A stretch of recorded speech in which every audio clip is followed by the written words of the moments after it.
عقل مندوں کے لیے ایک زبردست مثال. ہم تربوز خریدتے ہیں، واٹر میلن. مثال کے طور پہ 5 کلو کا ایک تربوز ہم نے خریدا، اور جب اسے کھانے لگتے ہیں تو پہلے اس کا چھلکا اتارتے ہیں نا. 5 کلو میں سے کم از کم 1 کلو کا تو چھلکا نکل جاتا ہوگا، یعنی آلموسٹ 20%، 20% تو کم ہو جاتا ہے. مگر کیا کبھی ہمیں افسوس ہوتا ہے اس کا؟ کہ ہم سوچتے ہیں کہ ہم نے تو تربوز چھلکے کے ساتھ خریدا، چلو آج چھلکے کے ساتھ ہی کھا لیتے ہیں. ایسا نہیں کرتے نا. اچھا، ہم چکن بھی تو خریدتے ہیں، زندہ ثابت، اسی کو تولتے ہیں، تلواتے ہیں، پیسے دیتے ہیں، مگر جب کھانے کی باری آتی ہے، پکانے کی باری آتی ہے، تو اس کے بال، اس کی خال، اس کی آلائشیں نکل جاتی ہیں، تو ویٹ تو کم ہو جاتا ہے. مگر کبھی اس پر دکھ ہوتا ہے؟ نہیں نا. تو پھر 40,000 میں سے 1,000 دینے پر، 1,00,000 میں سے صرف 2,500 دینے پر ہمیں کیوں بہت تکلیف ہوتی ہے؟ حالانکہ یہ صرف 2.5% تو بنتا ہے، یعنی 100 روپے میں سے صرف 2.5 روپے.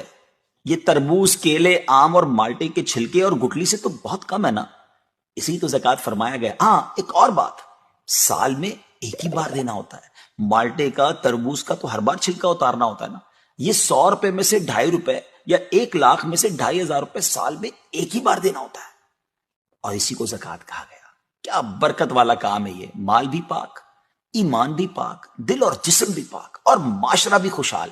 اتنی معمولی رقم، یعنی 40 روپے میں سے صرف 1 روپے، اور فائدے کتنے زیادہ، اجر کتنا زیادہ.